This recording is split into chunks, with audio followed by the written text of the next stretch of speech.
धार्मिक स्थल हर की पौड़ी पर अब गैर हिंदुओं के प्रवेश को लेकर के विवाद बढ़ता हुआ नजर आ रहा है। गंगा सभा की तरफ से पोस्टर लगा दिए गए हैं और कहा गया है उसमें कि गैर हिंदू प्रवेश निषेध क्षेत्र। इसी पर बातचीत करने के लिए स्वामी चक्रपाणी महाराज हैं। हाँ, मैंने भी सुना है कि वहाँ लिखा है गंगा महासभा द्वारा कि अहिंदू जितने भी लोग हैं, मतलब गैर हिंदू हैं, वो वहाँ पे न आए। तो निश्चित रूप से ये तो होना ही चाहिए। आप ये देखो कि कहीं भी यरूशलेम में क्या या मक्का मदीना में क्या दूसरे मतावलंबी धर्मावलंबी जा सकते हैं क्या? नहीं जा सकते, क्योंकि सवाल यह है कि जिसके प्रति जो आस्था है वही उसकी भावना का सम्मान कर सकता है। दूसरे के लिए तो मात्र एक बहता हुआ नदी है, उसमें वो गंदगी कर सकते हैं, उसमें कुछ भी कर सकते हैं। और वर्तमान में जो जिहादी मानसिकता है वो हिंदुओं की भावना को आहत करने के लिए कुछ भी कर सकते हैं।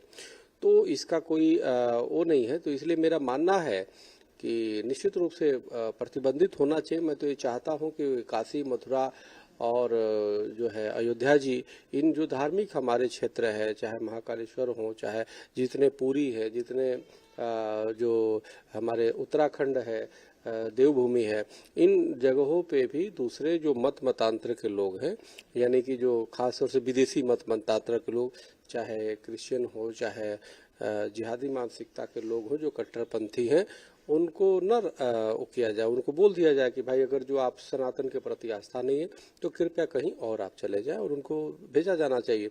क्योंकि इस देश हिंदुस्तान है और हिंदुस्तान में हिंदुओं की भावना का सम्मान होनी चाहिए। इसको लेकर के अब सपा सांसद एसटी हसन ने भी कहा है, वो ये कह रहे हैं कि देश हर किसी का है, किसी एक समुदाय का नहीं है। जो हर की पौड़ी है वो किसी की निजी संपत्ति नहीं है। पहले देश का कानून बदले, उसके बाद इस तरीके के नियम लागू करें।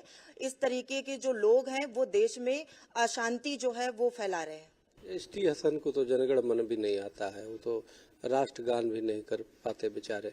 वो तो दया के पात्र हैं। पहले उनको बोलिए कि पहले जनगण मन सीख ले पूरा और एक बार गा के सुना दे तो सार्वजनिक चैनलों पे। क्योंकि सार्वजनिक सोशल मीडिया पे जो वीडियो हुआ उसमें वो बीच में ही रुक गए 2 लाइन गा के, तो इसलिए अब उनकी बातों पे क्या जवाब दे। लेकिन इतना जरूर है कि अगर आपकी धार्मिक भावना और हमारी धार्मिक भावना नहीं है, ये क्या मतलब हुई? दुनिया कितनी आई और प्रयास किया कि हमारे आस्था के प्रतीकों को मिटाया जाए, हमारे आस्था पे कुठाराघात किया जाए, लेकिन यूनान, मिस्र, रोमा सब मिट गए जहाँ से। कुछ बात है कि हस्ती मिटती नहीं हमारी।